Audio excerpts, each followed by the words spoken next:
আজকে আমার সংসারে যদি অশান্তি হয় এ দায়িত্ব তারা নিবে তো না। এসব বাজে ভিডিওর জন্য আমি ফেসবুকে ঢুকিই না।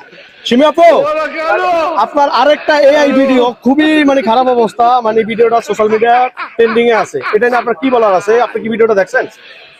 না, আমি কোনো ভিডিও দেখিনি, আমি ফেসবুকে ঢুকিই না। এসব বাজে ভিডিওর জন্য আমি ফেসবুকে ঢুকিই না। লজ্জা করে এসব ভিডিও দেখলে।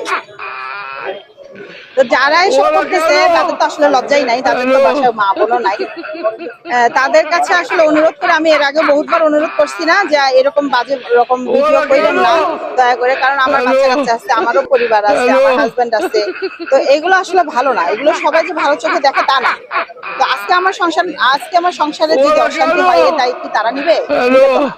তো আমি অবশ্যই তাদের বিরুদ্ধে অ্যাকশনে যাব, আইনি একটা ব্যবস্থা নিব, কারণ তারা থামতেছে না, একটার পর একটা লিমিট ক্রস করে ফেলতেছে, আমার আর সহ্য হচ্ছে না। তো একটা আইনি ব্যবস্থা আমি অবশ্যই